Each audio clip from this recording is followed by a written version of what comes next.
Assalamualaikum warahmatullahi wabarakatuh. Innal hamdalillah wassalatu wassalamu ala Rasulillah wa ala alihi wa ashabihi wa mawalah. Amma ba'd. Al-hadits al-khamis ashar. Hadis yang ke-15.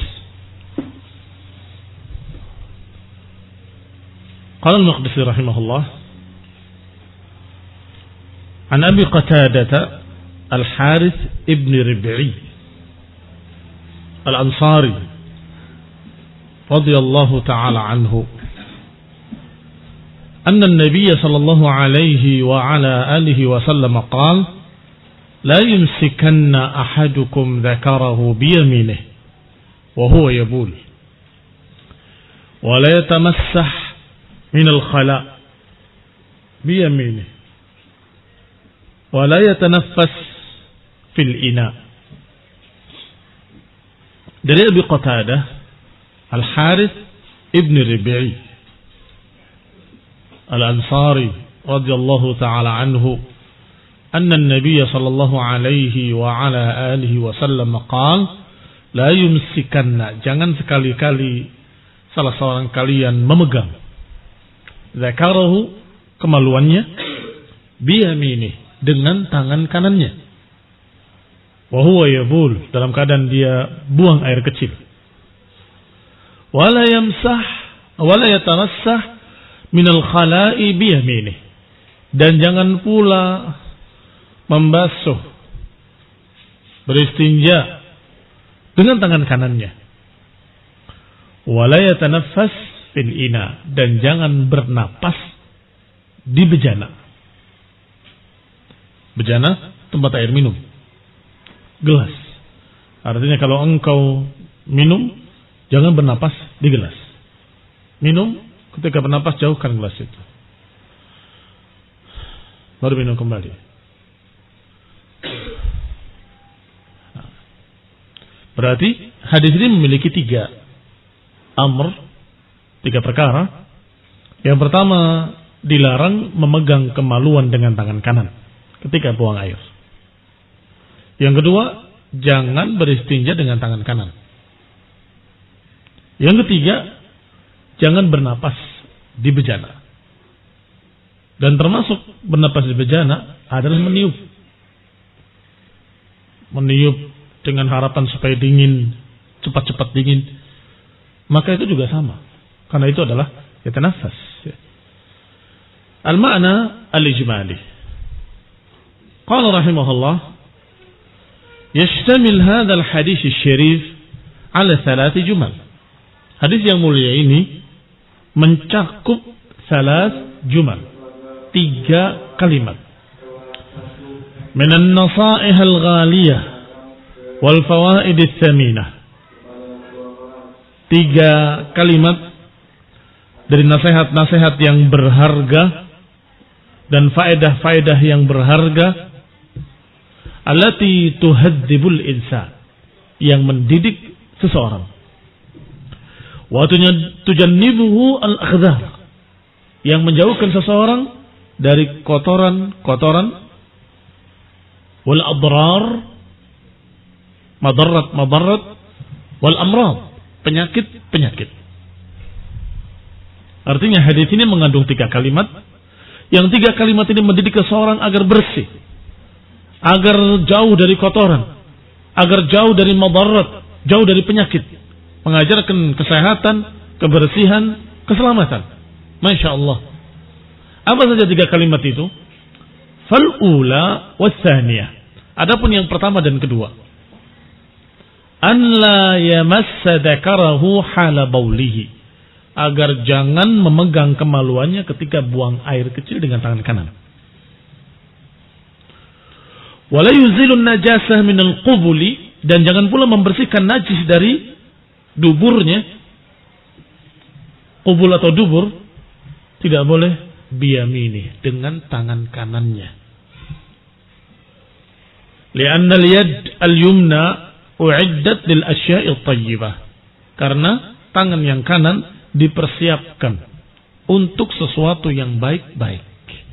Makan dengan tangan kanan.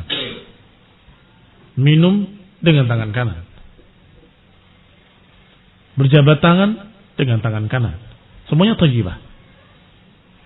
Adapun untuk yang kotor-kotor, yang berkait dengan najis dan sebagainya, tidak boleh dengan tangan kanan. Wa mubasharatil asya' al-marghub fiha. Dan tangan kanan dipersiapkan untuk memegang sesuatu yang marghub fiha. Marghub yang disukai padanya. Kal akli, seperti makan. Wasyurbi, minum.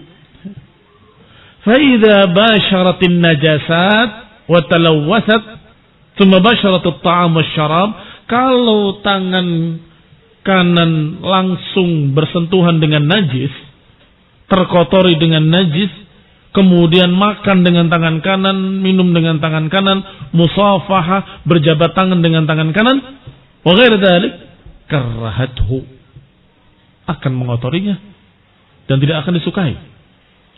Wa rubbama hamalat ma'aha syai'an min al-amrad, dan bisa jadi akan membawa bersamanya penyakit-penyakit yang khafiyah, yang tersamar, tidak terlihat. Dilihat tangannya sepertinya bersih, ternyata terselip di kukunya atau terselip di antara jari jemarinya sesuatu yang tidak terlihat. Min amrad fattaka, dari penyakit-penyakit yang berbahaya. Itu yang pertama dan kedua. Apa tadi yang pertama dan kedua?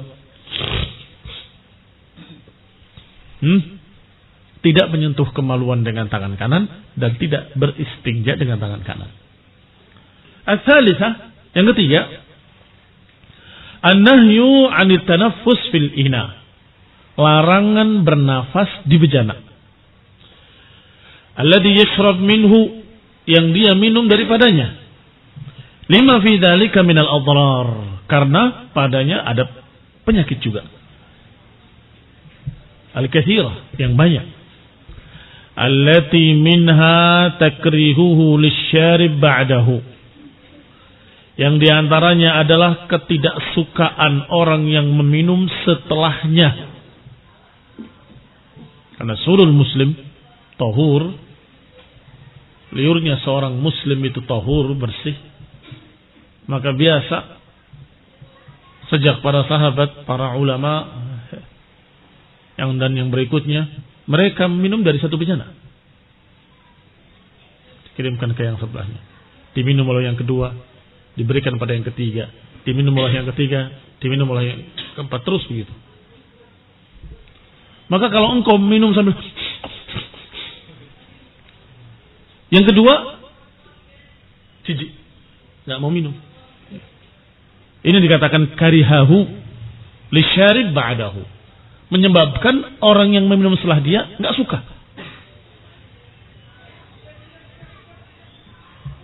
Barakallahu fiikum. Kama annahu qad yakhruj min anfihi ba'dul amrad. Bahkan kadang-kadang keluar dari hidungnya beberapa penyakit-penyakit. Karena di hidung ada bulu-bulu yang fungsinya menyaring udara. Kalau engkau menghirup udara dengan hidung, mengeluarkannya dari mulut, maka udara yang masuk tersaring bersih. Tapi mana kotorannya? Tersaring di hidung. Kalau ada sesuatu, tersaring di hidung. Kalau ada penyakit, tersaring di hidung juga. Tiba-tiba minum sambil napas. Mulutnya sedang dipakai minum. Napasnya dari mana?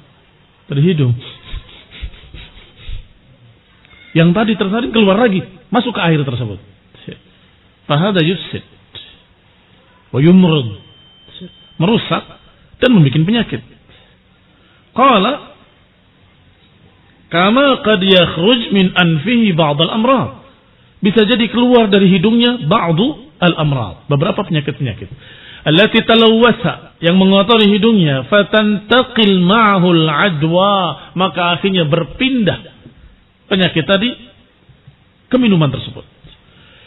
Idza kana syarib al-mutanaffis maridan, khususnya kalau si peminum tadi, orang yang minum tadi dalam keadaan sakit, lebih-lebih lagi.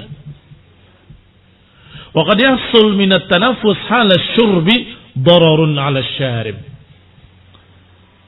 Akan menyebabkan bernapasnya seseorang di bejana tersebut ketika minum akan menyebabkan dararun, penyakit bagi orang yang meminumnya.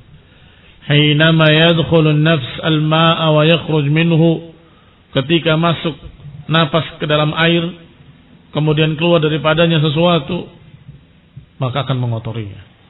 Yang kadang-kadang tidak terlihat, sepertinya biasa saja, tetapi Nabi sudah melarang. Rasulullah SAW sudah menyatakan wala yatanaffas fil ina. Jangan kalian bernapas di bejana. Jangan. Kalau mau bernapas, jauhkan airnya atau bejananya. Minum.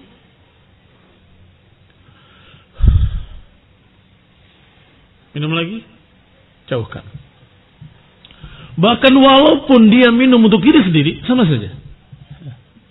Di hidung tersaring, ketika minum, masuk ke air, masuk ke mulut. Percuma. Walaupun kamu katakan, tapi kan saya minum untuk sendiri, nggak untuk orang lain, tidak bersama-sama. Gelas-gelas saya sendiri dan minuman saya sendiri. Sama. Akan berbahaya bagimu sendiri. Karena apa yang tersaring tadi di hidung dari penyakit-penyakit yang dari luar, Allah ciptakan bulu-bulu di hidung tadi untuk menyaringnya. Tapi ketika engkau bernapas di bejana, maka apa yang tersaring tadi masuk ke dalam air dan masuk ke mulutmu. Percuma. Ini barakallahu fikum.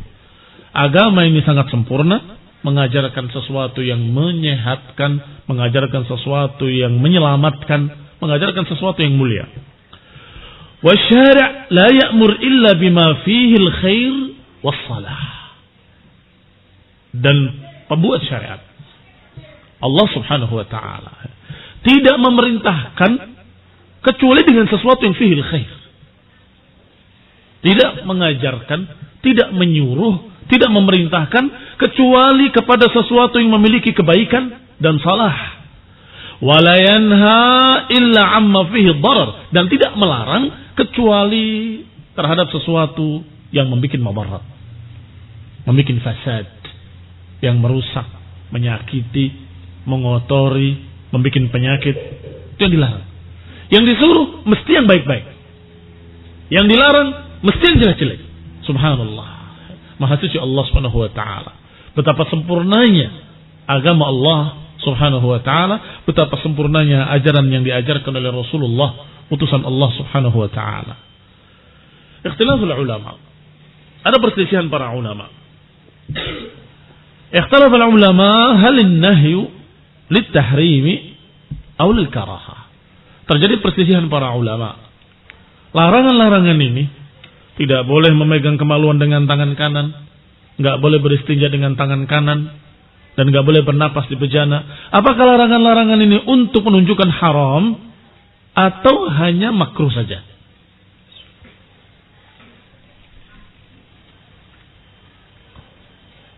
Fadhahab adh-dhahiriyah ila at-tahrim.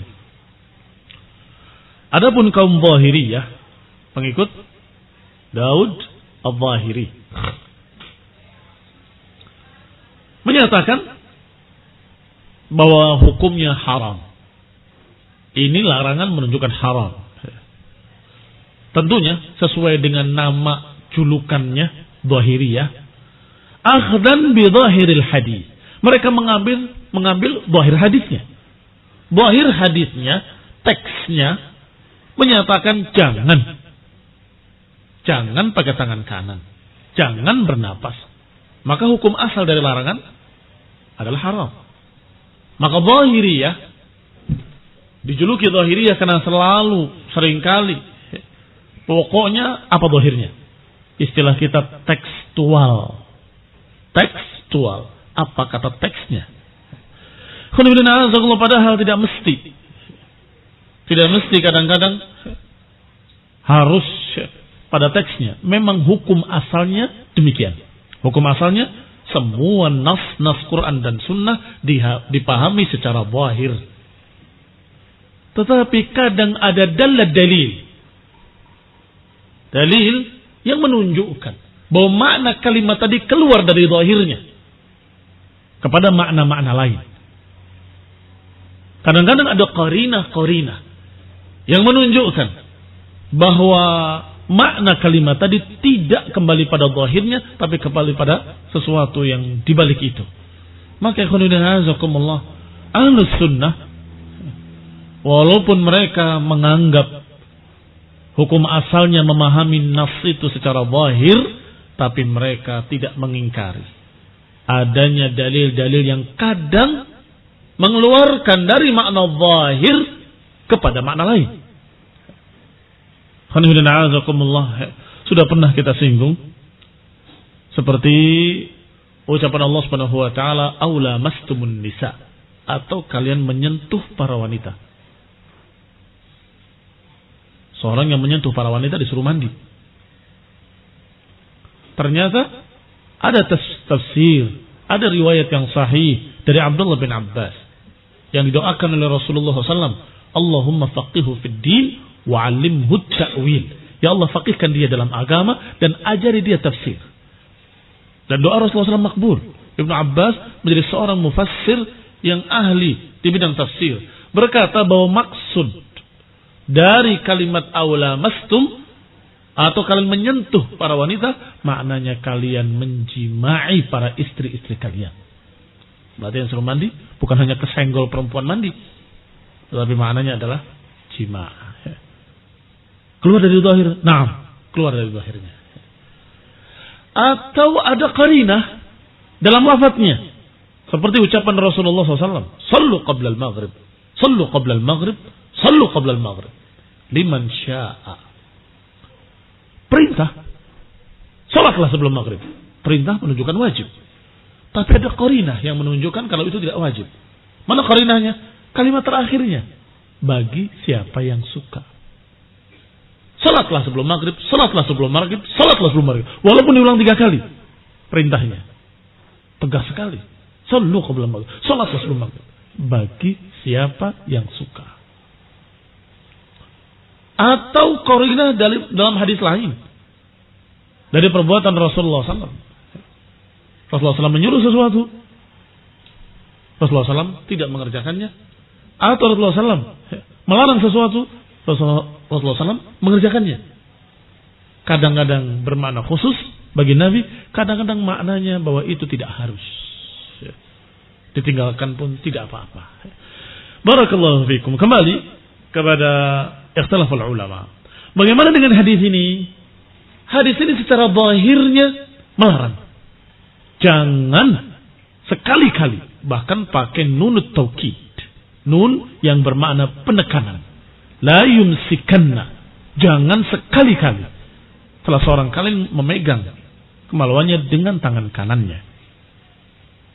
Maka menurut Al-Zahiriyah bahwa ini menunjukkan haram memegang kemaluan dengan tangan kanan. Haram bernafas di bejana. Wadhahab al-jumhur, tetapi ternyata jumhur para ulama, kebanyakan para ulama Ahlus Sunnah, semuanya berpendapat al-karahah itu hanya makruh saja, tidak sampai haram. Mengapa demikian? Kenapa kok dikeluarkan dari zahirnya kepada makna karahah? Ala annaha nawahi ta'dibiyah. Karena ini adalah larangan-larangan yang sifatnya ta'dib. Ta'dib artinya adab, membimbing sesuatu adab-adab, dan hampir semua adab-adab imma dianjurkan wa imma sesuatu yang dimakruhkan. Artinya adab-adab yang diajarkan biasanya kalau perintah-perintah hanya anjuran, kalau larangan-larangan hanya makruh saja, tidak sampai haram. Berbeda dengan ahkam. Berbeda dengan ahkam. Apalagi ibadah. Mahdoh. Adapun pada adab-adab biasanya seperti itu. Perintah-perintahnya pada anjuran. Paling tinggi anjuran saja. Larangan-larangannya paling tinggi pada makruh saja. Demikian mereka para fuqaha memahaminya. Atau dari sisi lain, disebutkan dalam hadis lain, innama hiya bid'atun minka. Kata Nabi, itu tidak lain adalah bagian dari dirimu sendiri. Maksudnya apa? Ya kemaluan tadi. Itu bagian dari dirimu sendiri. Kamu tidak megang pun sudah nempel di situ. Iya toh? Maka itu adalah adab saja. Barakallahu fikum. Qala ma yukhad minal hadis. Kalau begitu apa yang kita ambil dari hadis ini? Istafadna min hadzal hadis fawaid. Minha an-nahyu an massi dzakari bil yumna halal baul. Pertama, larangan menyentuh kemaluan dengan tangan kanan ketika buang air. Baik. Beliau tidak menegaskan haram atau makruh, tapi beliau menyatakan rahimahullah larangan. Selesai. Lebih selamat. Larangan bisa bagi dua. Bisa larangan karahiyah, bisa larangan tahrim. Khulusan atau khulusan min al-ikhtilaf, keluar dari ikhtilaf, ada larangan untuk menyentuh kemaluan dengan tangan kanan. Selesai. Yang kedua, an-nahyu anil istinja bil yumna. Faedah kedua, larangan untuk beristinja, membersihkan kubul atau dubur dari buang air, dilarang dengan tangan kanan. Berarti dengan tangan kiri. Yang ketiga, an-nahyu 'anit tanaffus fil ina.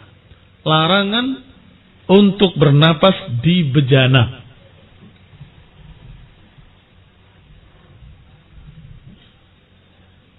Yang keempat, istinabul asya'al qadirah idza turra ila mubasharatiha falyakun bil yasar. Ini faedah yang lepas tetapi terkandung dalamnya. Menjauhi semua kotoran-kotoran, apalagi najis-najis, jauh. Jangan dekati, jangan dipegang. Fa'idha turra ila mubasharatiha. Kalau terpaksa kita menyentuhnya, maka hendaklah dengan tangan kiri. Akhdan min hadzal hadis. Kita ambil dari hadis ini. Nabi menyatakan jangan memegang kemaluan dengan tangan kanan. Jangan kalian beristinja dengan tangan kanan. Artinya yang kotor-kotor jangan dengan tangan kanan, tangan kiri saja. Maka faedah umumnya, faedah yang umum, segala macam kotoran. Apalagi najis-najis. Karena kotoran belum tentu najis ya. Segala macam kotoran. Lebih-lebih najis. Jangan kalian dekati. Hindari. Kalau terpaksa kalian harus memegangnya, maka dengan tangan kiri. Jangan dengan tangan kanan. Misalnya kalian melihat kotoran adik kalian. Atau anak kalian. Kececeran di bawah. Gimana? Kita nggak pengen mendekati, nggak pengen menyentuhnya, dan itu fitrah. Tetapi terpaksa harus kita bersihkan tempat tersebut, maka kita harus dengan tangan kiri. Jangan dengan tangan kanan.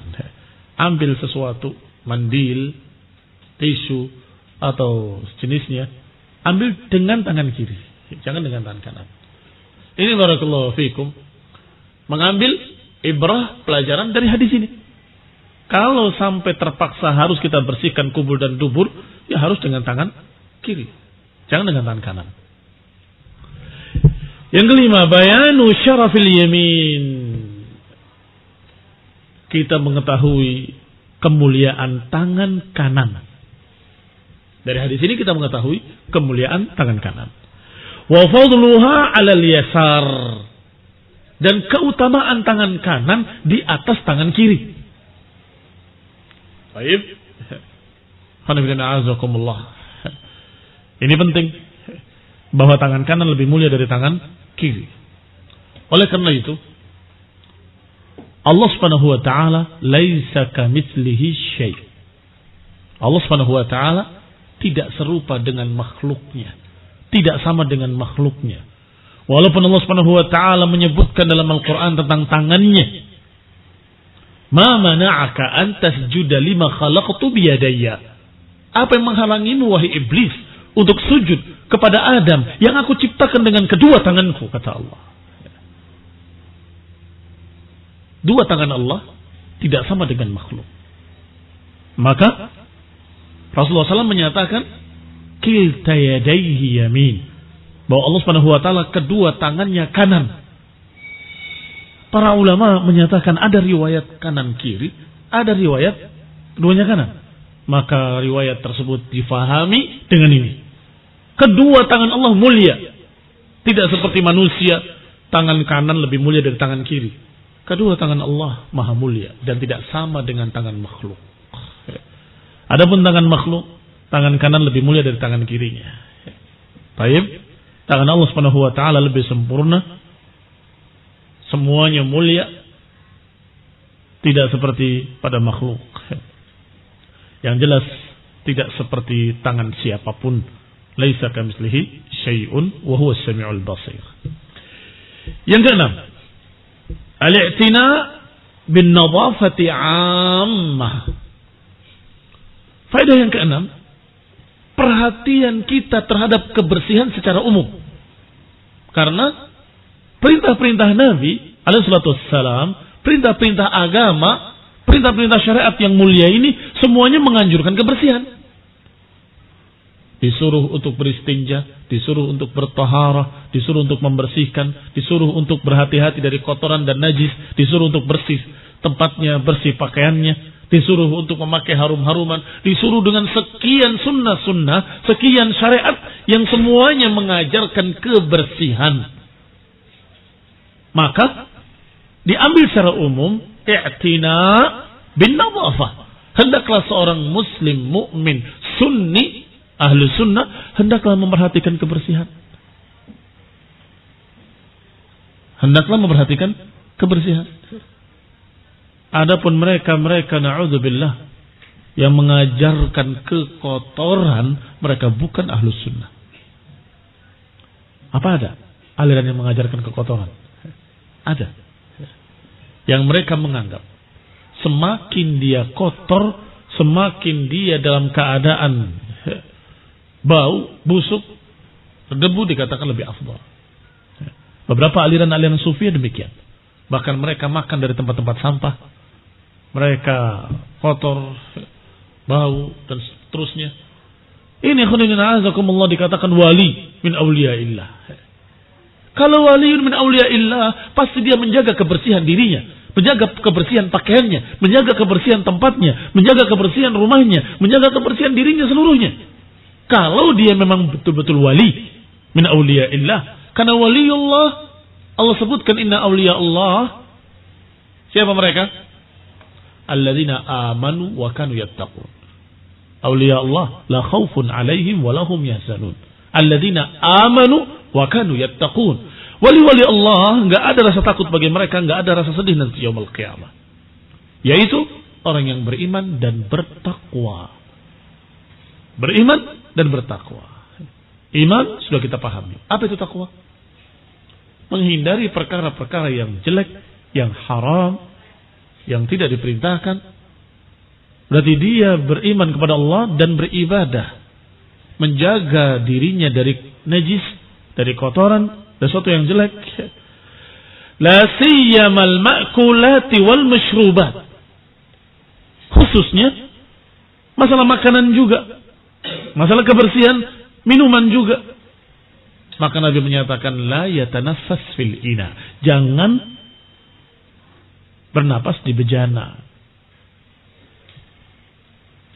Tidak bernapas di bejana, tapi kemudian na'udzubillah melakukan sesuatu yang lebih kotor dari itu, lebih busuk dari itu. Maka ya yang demikian tentunya tidak diajarkan. Tapi kan enggak dilarang. Barakallahu fikum. Para fuqaha, para ulama ketika memahami sekian banyak hadis menyimpulkan dengan satu kesimpulan. Kesimpulannya bahwa agama ini mengajarkan kebersihan. Mengajarkan kebersihan. Kalau pada makanan dan minuman tidak bersih, yahsul min talwithiha dararun fis-sihhah. Akan terjadi dengan kekotoran itu darar, madarat. Fis-sihhah, akan mengganggu kesehatan. Barakallahu fikum. Sedangkan kesehatan tadi kalau terganggu, maka dia akan sakit. Berarti dia menyakiti dirinya. Dan Allah melarang dari sisi lain, la tulqu bi aydikum ila tahlukah. Jangan lemparkan diri kalian pada kehancuran, kebinasaan. Yang ketujuh, summu asy-syara' haitsu amara bi kulli nafi'in wa hadzara min kulli dharrin. Summu asy-syara', afwan. Saya ralat bacanya. Bukan summu tetapi sumuwu, tasdidnya di waw. Sumuwu syara'. Yang ketujuh, tingginya syariat. Sumuwun dari kata sama, yasmu, sumu. Artinya tinggi. Dan langit disebut sama karena dia tinggi. Sumuwu syara', mulianya syariat, di mana memerintahkan segala perkara yang bermanfaat dan memperingatkan agar dijauhi segala yang membuat madarat. Masya Allah. Kita mendapatkan faedah penting tentang tingginya syariat Islam. Sumuwu asy-syari'ah, tingginya syariat, di mana memerintahkan semua yang baik-baik dan melarang semua yang jelek-jelek. Memerintahkan sesuatu yang nafi', yang bermanfaat, dan memperingatkan untuk menjauhi dari perkara-perkara yang bermadarat. Nah, ila huna naktafi. Hal hunaka soal? Ada pertanyaan? Tafadhal.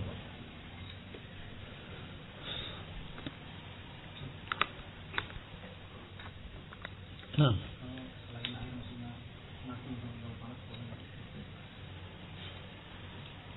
Wallahu ta'ala alam. Tapi disebut bejana. Tidak disebut isinya apa.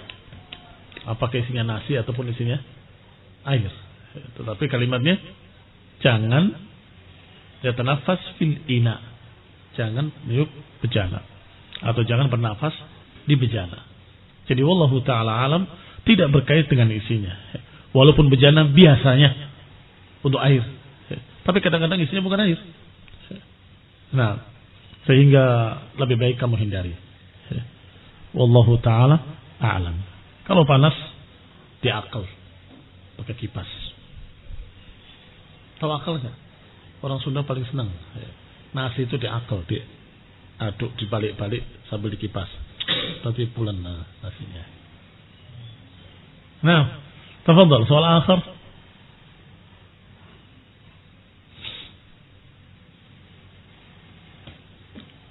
Kam baqi minal waqt? Berapa sisa waktu?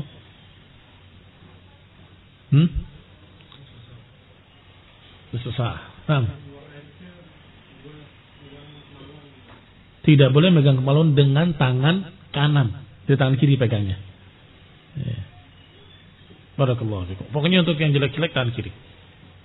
Untuk megang kemaluan, untuk buang air, untuk bagaimana kalau garuk-garuk? Sama saja. Jangan tangan kanan, tangan kiri. Habis itu cuci.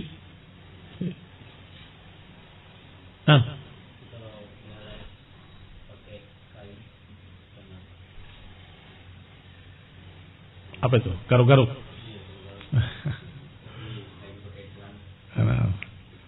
Lain perkara. Karena yang dilarang adalah yubashir. Makna yubashir adalah menyentuh kulit dengan kulit. Maka nggak boleh dengan tangan kanan, harus dengan tangan kiri.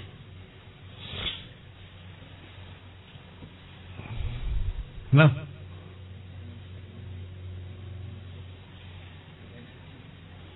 itu jadi masalah. Kalau terpegang, maka jawabannya seperti tadi. Innama hiya bid'atun minka. Sesungguhnya itu bagian dari dirimu sendiri.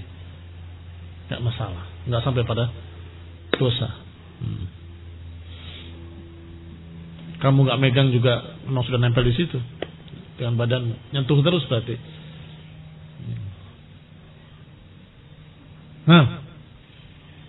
Salat asar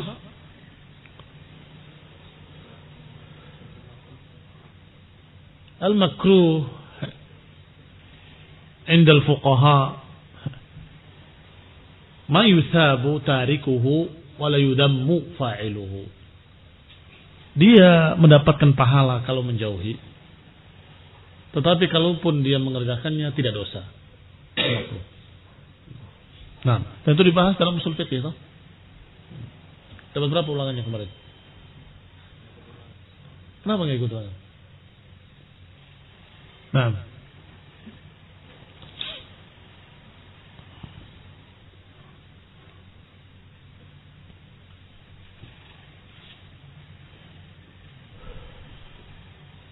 baik. Ada pertanyaan lain?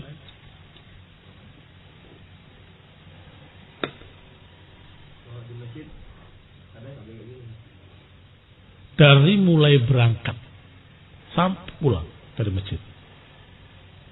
Bukan di masjid. Dari mulai dia berangkat ke masjid, tidak boleh menyilang-nyilangkan tangannya pada jari ini, sampai ke masjid, sampai pulang lagi dari masjid. Wallahu ta'ala alam apa hikmahnya.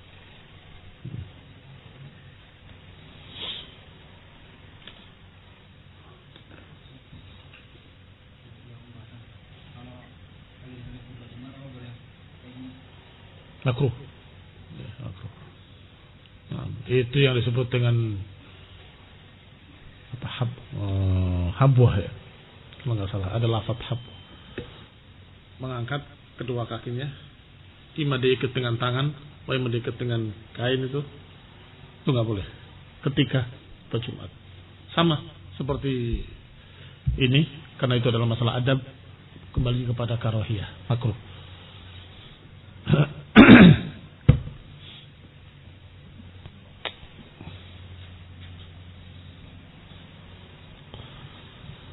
Baik, tahfadzun al-hadis. Jangan lupa. Dan hadis ini qasir, alhamdulillah, pendek, tidak panjang, sehingga tidak ada udzur bagi yang tidak hafal. Enggak ada udzur, la yu'dzar, artinya yu'aqab. Alaihi yuqab. Yaqif min awal ad-dars ila akhir ad-dars. Yata'allam wa huwa qa'im. Muwafiq? Baik, jazakumullah khair. Subhanakallahumma wa bihamdika, la ilaha illa anta, astaghfiruka wa atubu ilaik. Wassalamualaikum warahmatullahi wabarakatuh. An-nahyu 'anil istinja bil yamin. Larangan untuk istinja dengan tangan kanan. Baik.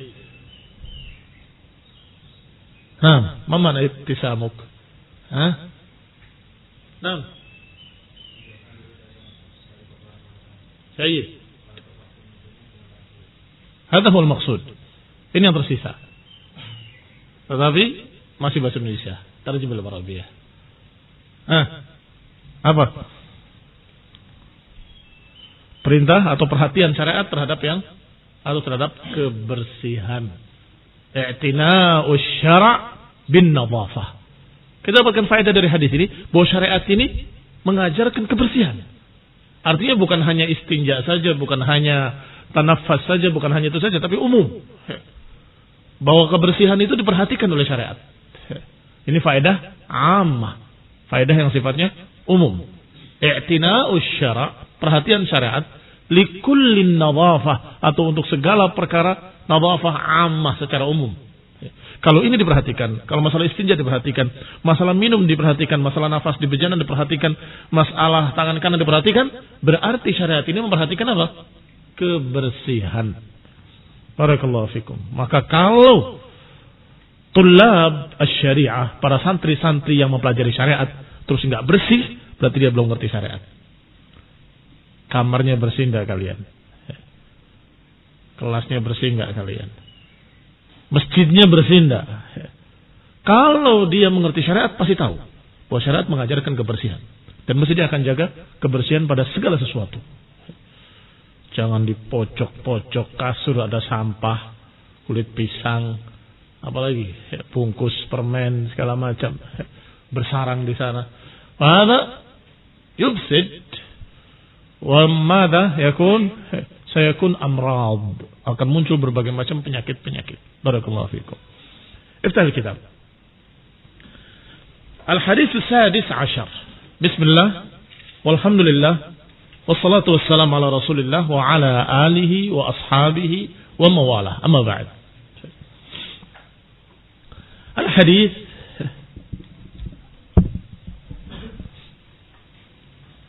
عن عبد الله بن عباس رضي الله تعالى عنهما اثنين لأن عبد الله وعباس أبوه كلاهما صحابي karena kedua-duanya sahabat. As-sahabi ibnu sahabi, sahabat anak sahabat radhiyallahu taala anhuma. Mata aslama Abbas ibn Abdul Muttalib? Man ya'rif? Aywa, mata? Qabla al-fath. Ha? Fi bai'at madha? Bai'at Ridwan? La. Bai'atul Aqabah. Pada Bai'atul Aqabah. Nah. Yang pertama apa yang kedua? Hah? Nah, ketika Rasulullah SAW Bai'atul Aqabah yang pertama, dalam keadaan Abbas sebagai paman Rasulullah SAW menjaga, dalam keadaan belum masuk Islam.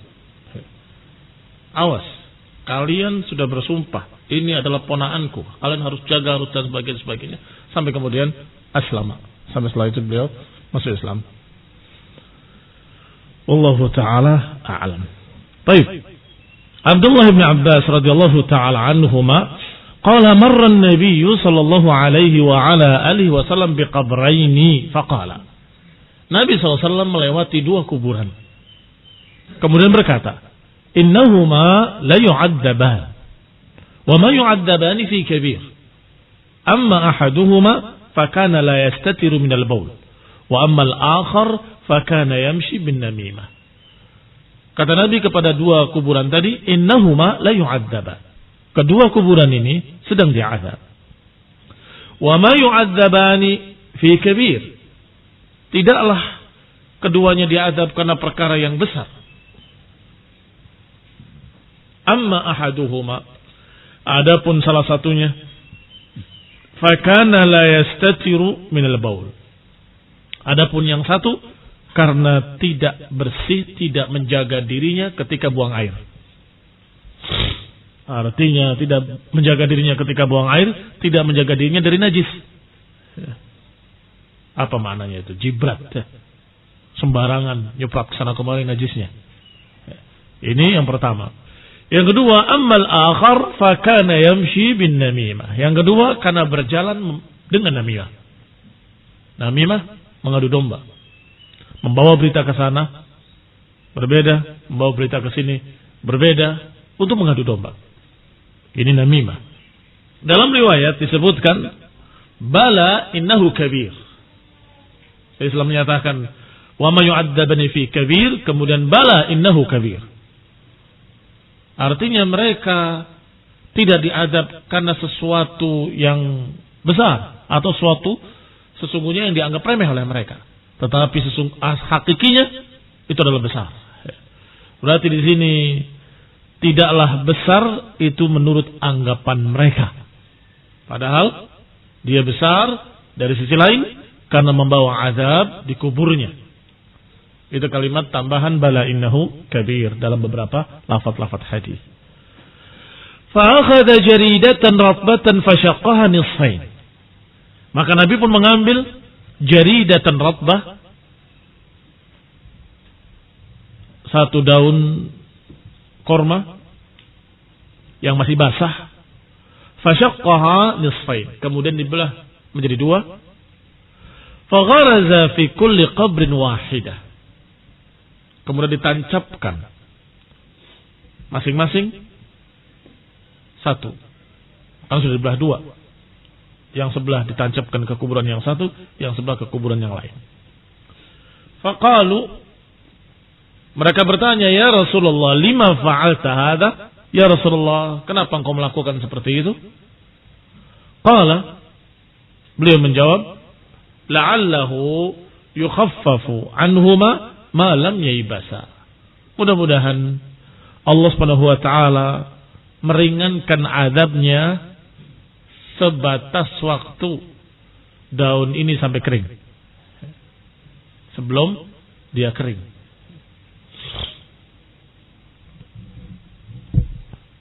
Gharibul hadis, kata-kata asingnya yang perlu dijelaskan. Pertama kalimat innahuma la yu'adzaban.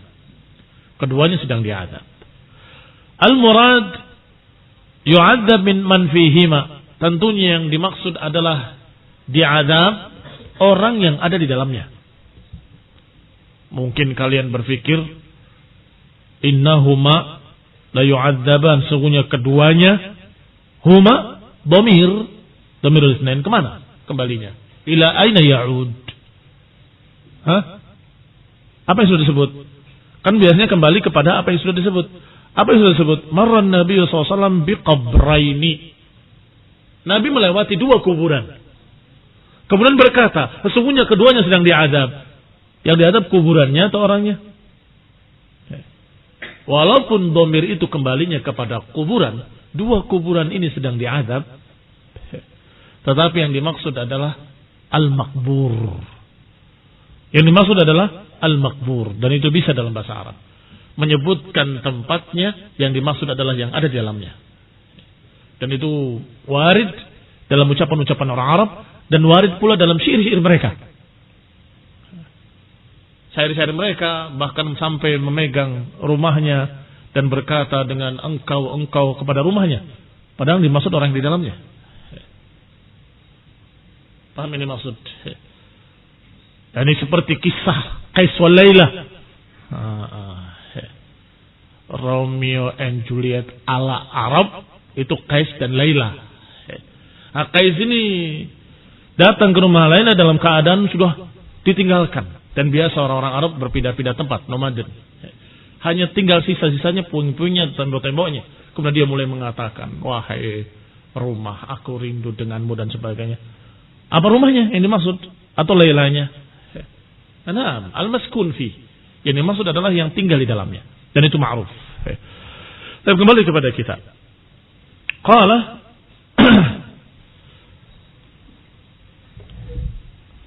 yang kedua, fa in itlaq ismil mahal 'alal hal fihi. Ini kaidah menyebutkan itlaq ismil mahal.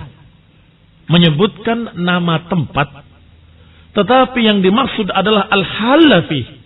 Yang dimaksud adalah yang tinggal di dalamnya. Baik, barakallahu fikum. Mungkin dalam bahasa Indonesia juga demikian dipakai. Menyebutkan satu tempat, tapi yang dimaksud adalah isinya, yang di dalamnya. Apa dalam Al-Quran? Was'alil qaryah. Was'alil qaryah allati. Apa ayat selanjutnya? Fiha. Tanyakan pada kota, pada desa itu. Apakah yang dimaksud desa itu? Ditanya. Desa tidak bisa bicara. Tetapi yang maksud al-maskun fi.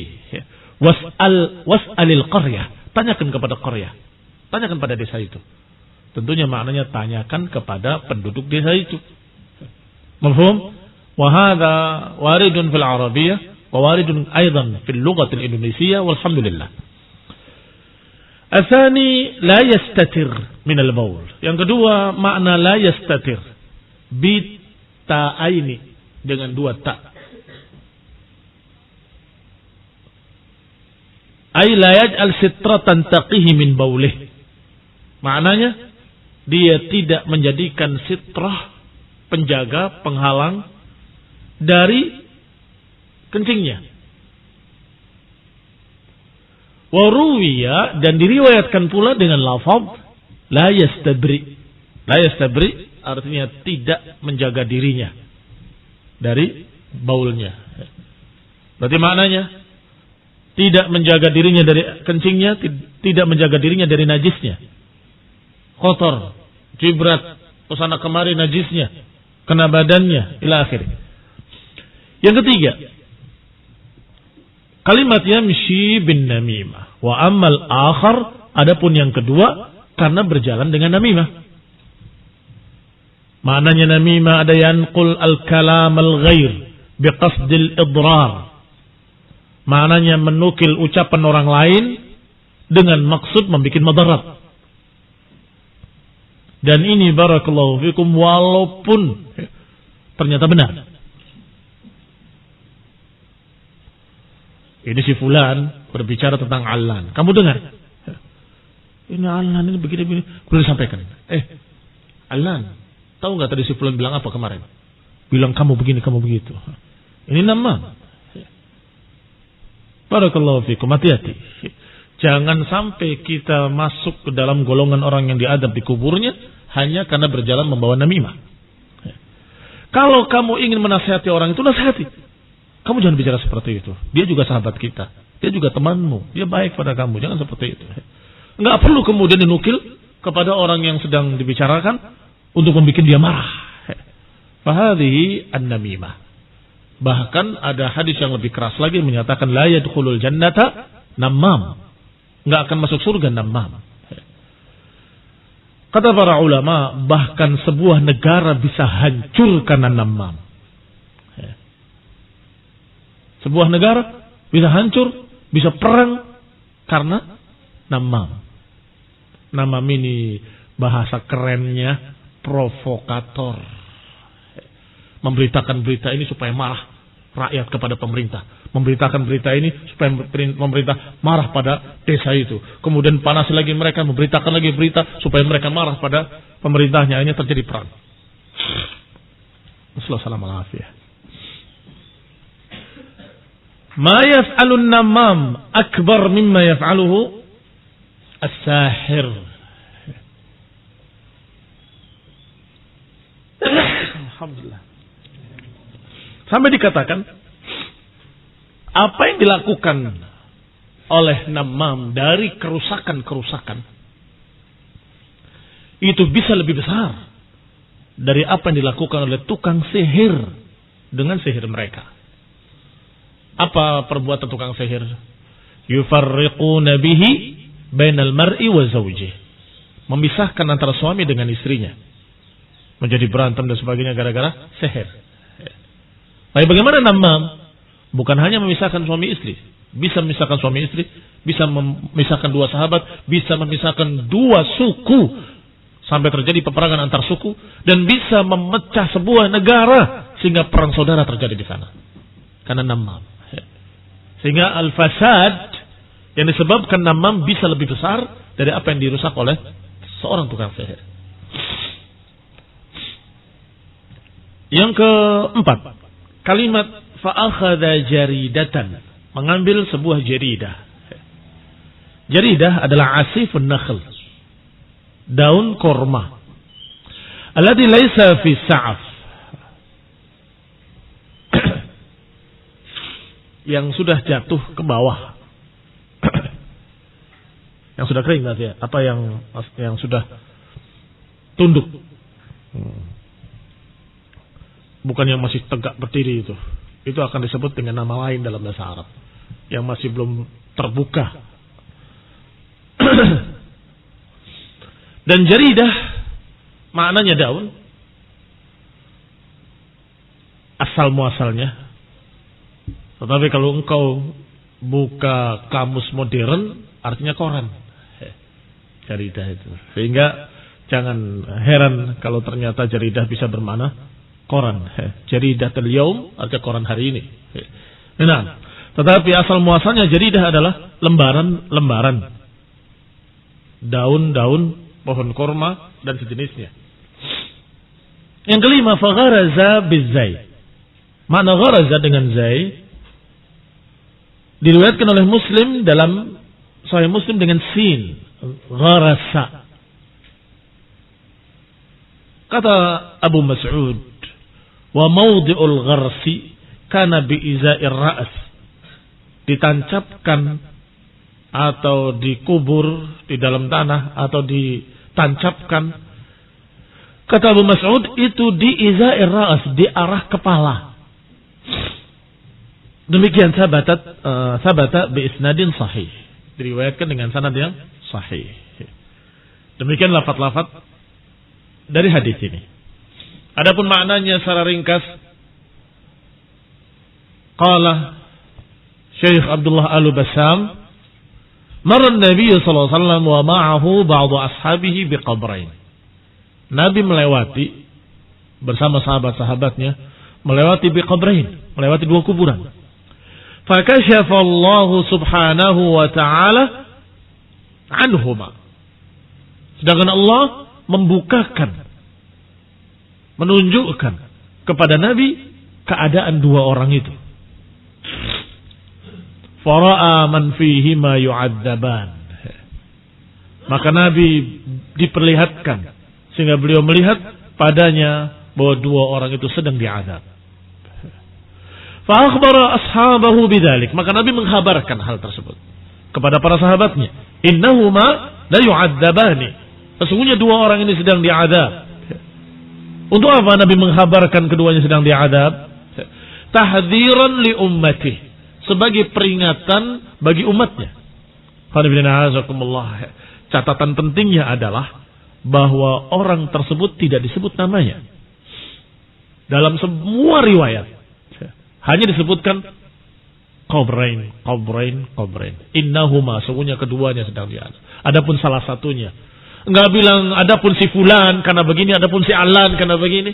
Karena mereka dikatakan oleh para ulama adalah muslimin. Mana buktinya kalau mereka muslimin? Karena kalau orang kafir enggak akan dibahas. Mereka jelas diazab, tidak cuma 2 saja, akan seluruhnya kan diazab. Tetapi innahuma la yu'adzaban, pun diterangkan diazabnya karena ini dan karena itu, menunjukkan kalau mereka asalnya adalah seorang muslim. Perbuatan yang menyebabkan dia diazab ini dan itu. Dan tidak disebutkan namanya. Bukan untuk menguak aib seseorang, si fulan ini begini, si fulan ini enggak. Tidak disebutkan namanya, hanya disebutkan kuburan dan kuburan. Tahdziran li ummati, sebagai peringatan bagi umatnya. Dan disebutkan oleh Syekh Abdullah Al-Bassam, kasyafallahu subhanahu, Allah menyingkapkan apa yang ada di balik kubur tersebut. Ini apa faedahnya? Maksudnya adalah bahwa Nabi bukan alimul ghaib. Nabi SAW adalah manusia yang mendapatkan wahyu dari Allah Ta'ala. Beliau tidak alimul ghaib. Dan disebutkan oleh Allah dengan perintah kepada nabinya, qul law kuntu a'lamul ghaiba lastakthartu minal khair wa ma massani as-su. Katakan wahai Rasul, katakan wahai Nabi, kalau aku tahu yang gaib, aku akan begini, aku akan begitu. Kalau aku tahu yang gaib, berarti Nabi pun tidak tahu yang gaib. Tapi kalau tidak tahu yang gaib, padahal alam barzah, alam gaib, kenapa kok tahu? Innahuma la yu'adzabani, sesungguhnya keduanya sedang diazab. Karena Allah mewahyukan kepadanya dan menggambarkan kepadanya apa yang sedang dikubur itu adalah orang yang sedang diazab. Maka para ulama mensyarah, maksudnya adalah Allah kasyafallahu anhuma.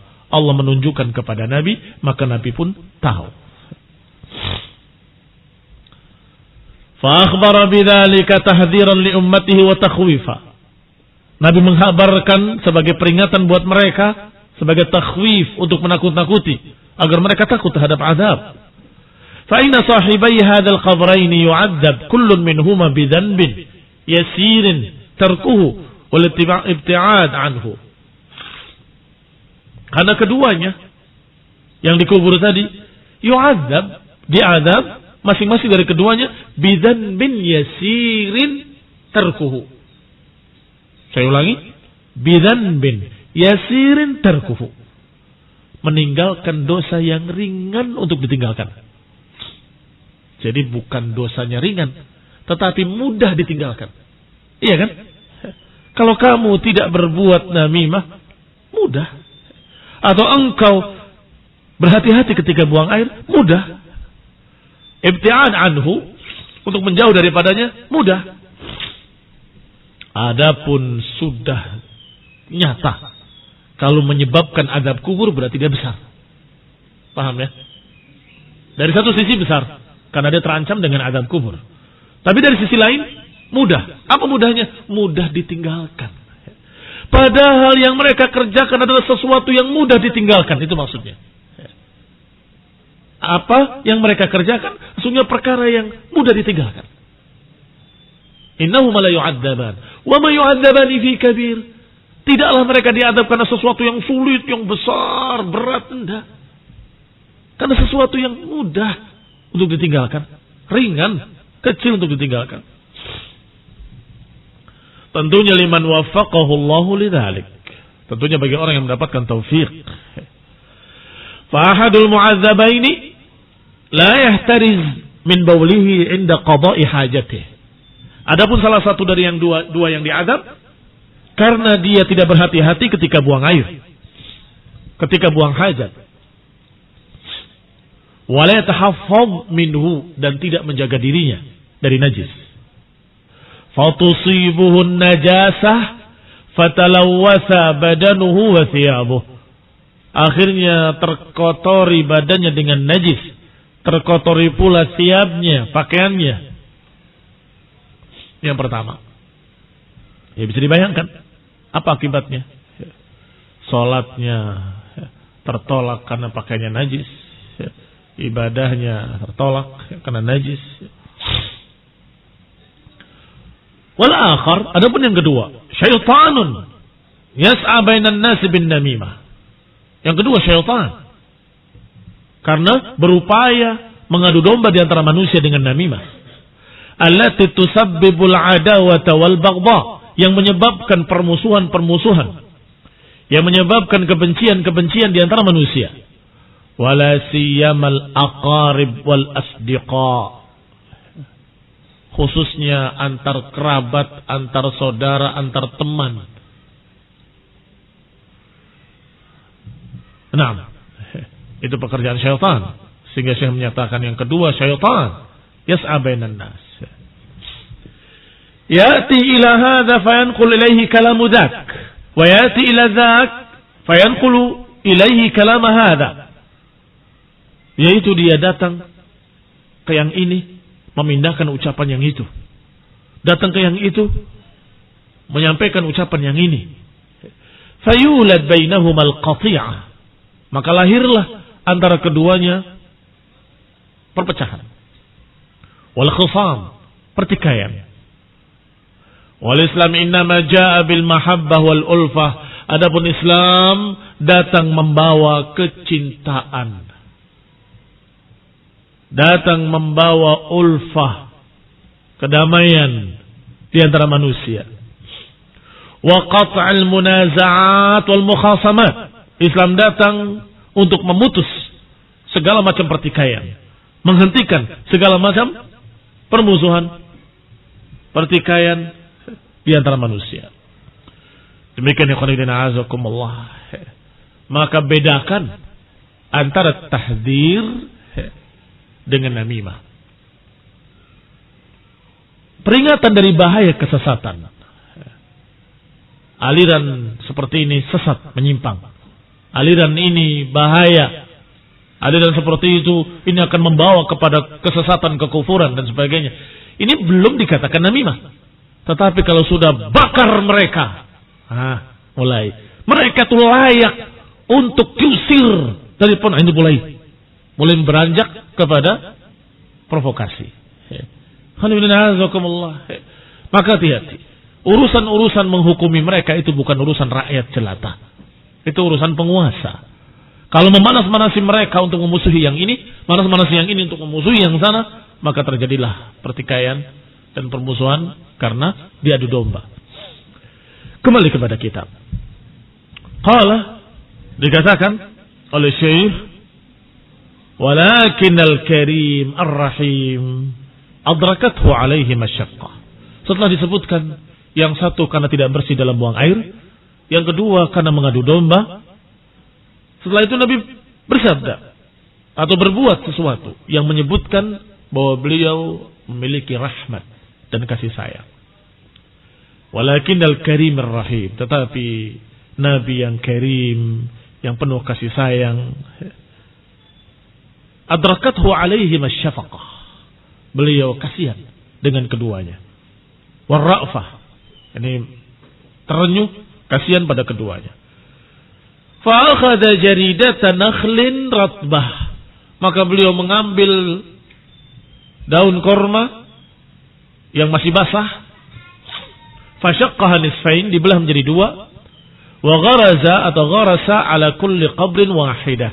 Ditancapkan pada masing-masing kubur satu bagian. Fasala sahabat, maka para sahabat pun bertanya kepada Nabi SAW an hadzal amal, tentang perbuatannya yang aneh menurut mereka. Faqala, kenapa ya Rasulullah engkau melakukan seperti itu?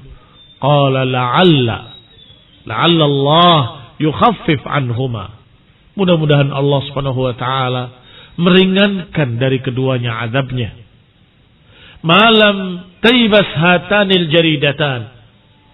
Sebelum mengering dua korma atau dua daun korma ini.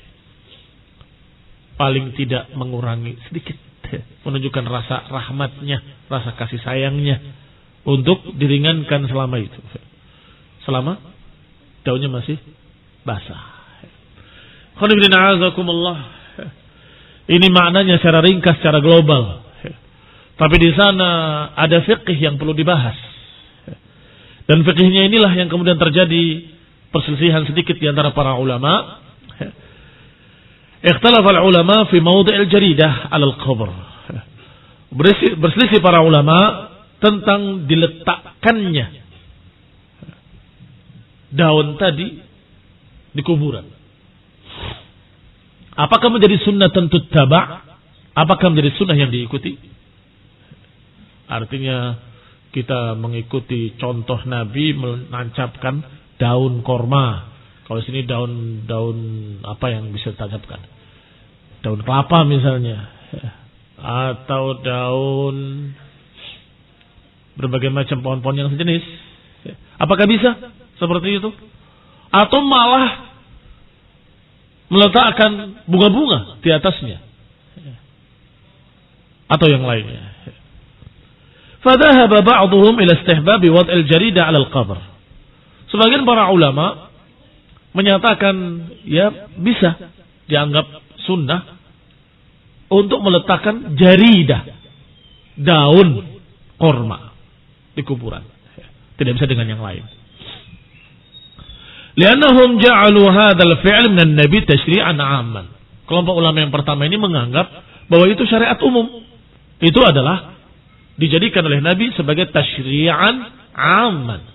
Syariat yang umum untuk seluruh manusia.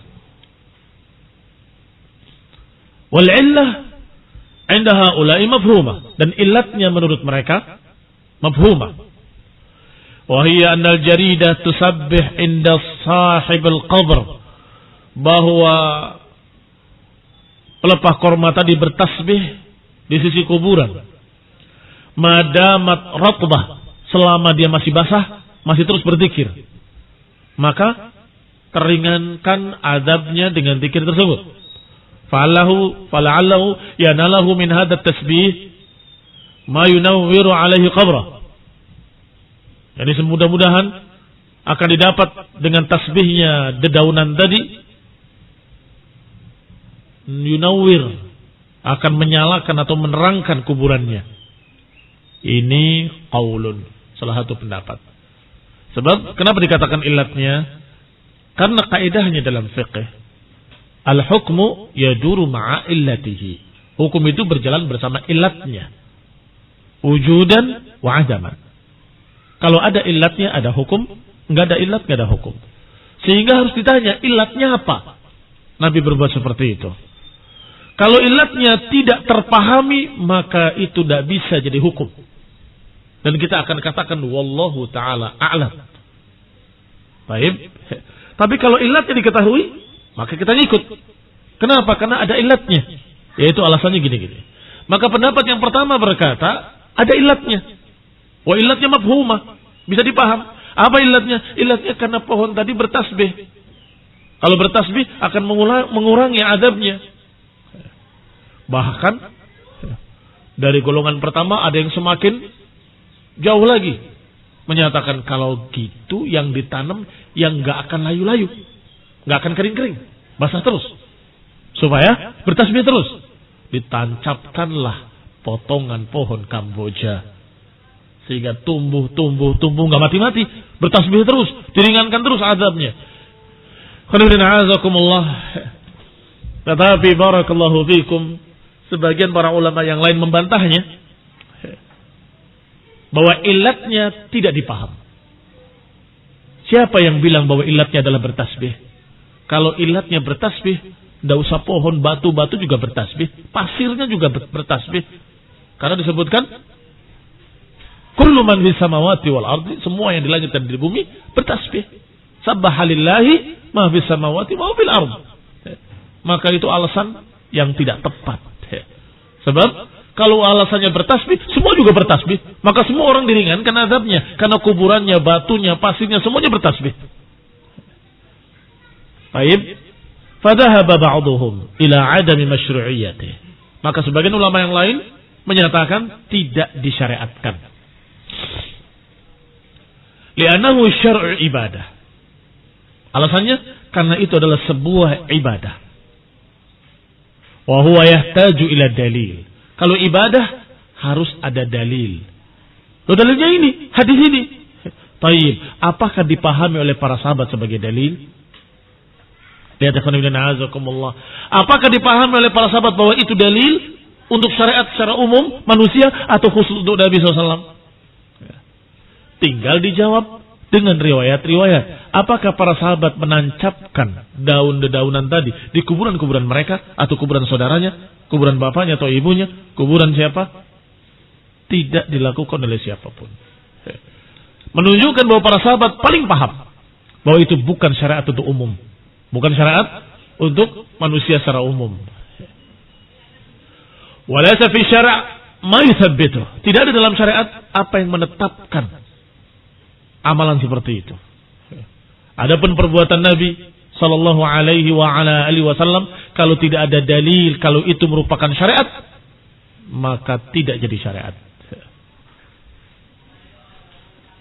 Khanifidina azakumullah. Nabi makan korma, apakah syariat buat kalian harus makan korma? Tidak. Demikian pula semua af'al jibiliyah. Jibiliyah itu artinya af'al yang sifatnya manusiawi beliau. Apakah semua jadi syariat? Tidak. Kecuali kalau ada dalil yang menunjukkan bahwa ini adalah syariat untuk umatnya. Adapun kita ingin meniru Rasulullah SAW boleh. Silahkan. Pengen meniru makannya makan kurma, pengen meniru nunggangnya nunggang unta, pengen meniru, silahkan. Tetapi kita kasih tahu tadi bahwa itu bukan syariat yang harus bagi umatnya. Sebab perkara-perkara tersebut perkara-perkara jibiliyah. Nah, amma hadhihi qadiyatu 'ain. Adapun perkara ini menurut ulama yang kedua sekarang. Qadiyatu 'ain, perkara ibadah tertentu yang butuh contoh dari para sahabat, apakah mengikuti Nabi atau tidak. Wa hikmatuha majhulah, dan hikmahnya tidak dipahami. Yani hikmahnya kenapa kok daun ditancapkan jadi ringan? Kalau hikmahnya tidak ada, maka kita katakan wallahu ta'ala a'lam. Walidha lam yaf'alha an-nabiy sallallahu alaihi wasallam ma'a ghairi sahabi hadainil qabrain. Oleh karena itu, Nabi sendiri tidak melakukan hal itu pada kuburan-kuburan lain selain dua. Kalau saja itu meringankan dan itu jadi syariat, maka Nabi akan menancapkannya pada semua kuburan sahabatnya. Kan yang meninggal bukan cuma dua. Ada yang berikutnya, ada yang berikutnya, ada yang berikutnya. Naam. Wa kadzalika lam yaf'alhu min ashabihi ahad. Demikian pula tidak ada yang melakukannya dari para sahabatnya. Para sahabat enggak ada yang melakukan seperti Nabi SAW. Padahal mereka a'lamun nas, manusia yang paling paham. Mereka adalah generasi yang terbaik. Mereka khairu ummatin ukhrijat linnas. Dan Nabi menyatakan khairun nasi qarni, sebaik-baik manusia adalah generasiku. Ternyata generasi terbaik tidak melakukan hal itu. Berarti mereka tidak memahami hal tersebut sebagai syariat. Illa ma ruwiya an Buraidah ibn al-Husaymin annahu awsa an yaj'al ala qabrihi jaridatan. Hanya satu riwayat dari Buraidah ibn al-Khasib yang mewasiatkan pada anaknya untuk menancapkan pelepah kurma tadi. Baik, itu satu dari sahabat yang diselisih oleh seluruh para sahabat yang lain. Amma tasbih fala yahtassu bir-ratb dunal yabis. Adapun tasbih tidak khusus pada yang basah. Kalau basah bertasbih, kalau kering enggak bertasbih. Siapa yang bilang? Kullu man fis samawati wa man fil ard. Semua yang di langit dan di bumi semuanya bertasbih. Sabbaha lillahi man fis samawati wa man fil ard. Ada yang man, ada juga ma.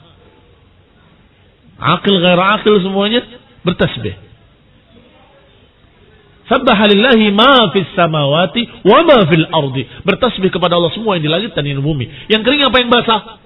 Semuanya. Ma fil ardi, ma fis samai wa ma fil ardi. Semua sabbaha lillah. Baik, barakallahu fikum. Sehingga alasan golongan pertama terbantahkan. Kalau basah bertasbih, kalau kering enggak bertasbih. Kata siapa? Semua bertasbih. Bahkan batu-batu pun bertasbih. Kerikil-kerikil pun bertasbih.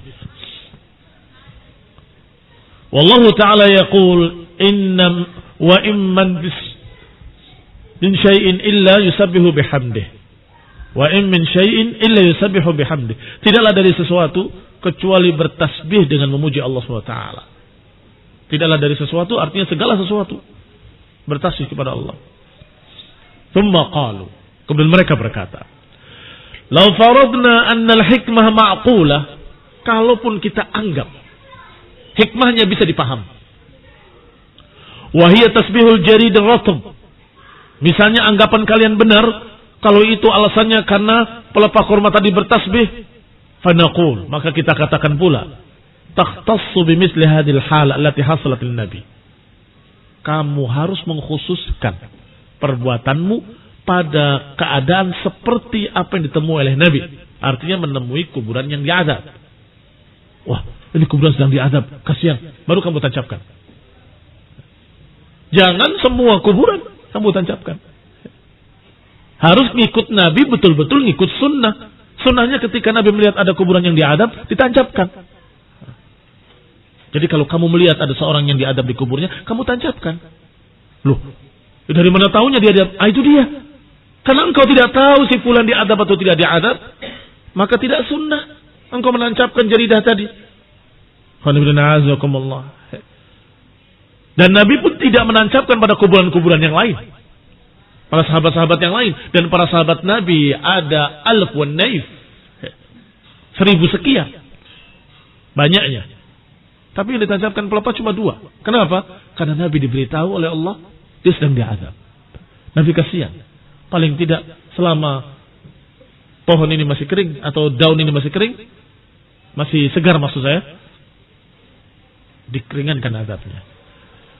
Dan yang benar, barakallahu fikum, Rasulullah SAW meminta kepada Allah, berdoa kepada Allah untuk diringankan azabnya sebatas waktu. Jadi ini cuma batas waktu saja. Paling tidak ketika daun ini masih kering. Sebab kalau tidak sama sekali, dalam keadaan dia sudah melakukan hal yang memang harus diadab di kuburnya. Barakallahu fikum.